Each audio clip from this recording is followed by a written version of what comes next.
Hoy nos metemos de lleno en la historia de una de las figuras más fascinantes y a la vez más trágicas que existen. La de una adolescente analfabeta que acabó al frente de un ejército. Una joven que cambió el destino de una nación y cuyo legado, forjado entre la fe y el fuego, sigue resonando siglos después. ¿Santa o hereje? Y es que esta es la gran pregunta, ¿no? La que la persiguió en vida y la que al final la definió después de muerta. Para los franceses, que estaban desesperados, fue una enviada de Dios, un auténtico milagro. Para sus enemigos y finalmente para sus jueces, fue una hereje muy peligrosa, una bruja. Vamos a ver cómo una misma persona pudo ser vista de formas tan radicalmente opuestas. Bueno, para entender a Juana de Arco, lo primero es entender el mundo en el que le tocó vivir. Imaginaos, Francia está literalmente de rodillas, a punto de ser borrada del mapa por los ingleses en la Guerra de los 100 años. Reyes, generales, todos han fracasado. La esperanza, sencillamente, no existe. Y de repente, en mitad de todo ese caos, ¿quién aparece para salvar la situación? Pues no es un noble curtido en 1000 batallas, ni un estratega veterano. Es una cría de 17 años, una campesina analfabeta de un pueblo perdido. Su nombre era Juana. Venga, vamos a meternos de lleno en esa hora tan oscura de Francia. La pregunta es, ¿cómo es posible que todo un reino, con sus nobles y sus generales, pusiera su destino en manos de una chica sin experiencia, sin linaje, sin nada? La respuesta no está en la fuerza de ella, sino en la pura y absoluta desesperación de un país que estaba al borde del abismo. Y es que Juana no se andaba con chiquitas, ¿eh? Afirmaba que Dios directamente le había encomendado una misión que parecía, imposible. Y la dividía en 3 partes. 1, romper el asedio de Orleans. 2, llevar al delfín a Reims para coronarlo como el rey legítimo. Y 3, expulsar a los ingleses de Francia. Cualquiera de estas cosas ya era una locura, pero las 3 juntas era simplemente un milagro esperando a ocurrir. Pero a ver, ¿de dónde saca una chica del campo esa convicción, esa seguridad aplastante? ¿Qué la impulsaba a desafiar a reyes y ejércitos? Pues según ella, todo empezaba con unas voces celestiales que solo ella podía oír. Juana contaba que todo empezó a los 13 años, que oía al arcángel Miguel, a Santa Catalina, a Santa Margarita. Al principio eran como mensajes más personales, pero poco a poco la cosa se fue poniendo más seria, más urgente. Francia debía ser salvada y ella era la elegida para hacerlo. A ver, hay que imaginarse la escena. Un adolescente que no conoce a nadie se planta delante del comandante militar de la zona y le suelta esto, así, sin pestañear. Lógicamente al principio pensaron que estaba loca, pero tenía una convicción, era tan inquebrantable que al final su fe acaba por contagiarse y convencerlos de que, como mínimo, merecía una audiencia. Claro, antes de darle un ejército, el delfín Carlos, el heredero, la somete a un examen, pero un examen con los clérigos más listos del reino. ¿Era una farsante? ¿Una enviada del diablo? Pues su piedad, tan simple, tan directa, los dejó sin palabras. Y Carlos, que ya no tenía nada que perder, tomó la decisión más loca de su vida, jugársela con ella.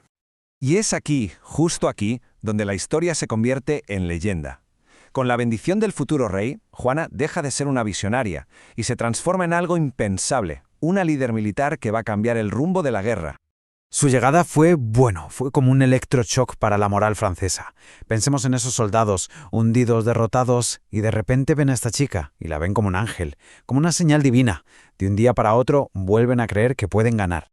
Y lo que viene después es que desafía cualquier lógica militar. En solo 9 días. 9 días. Y los franceses, inspirados por la presencia de Juana en el campo de batalla, rompen el asedio de Orleans, algo que llevaba meses atascado resuelto en poco más de una semana. Para la gente de la época, no había otra explicación, era un milagro. Pero es que Juana no se detiene ahí. Cumple la segunda parte de su misión, lleva al delfín a través de territorio enemigo y lo corona en Reims. Y lo consigue. En julio de 1429, Carlos VII se convierte en rey, y Juana está allí, a su lado, viéndolo.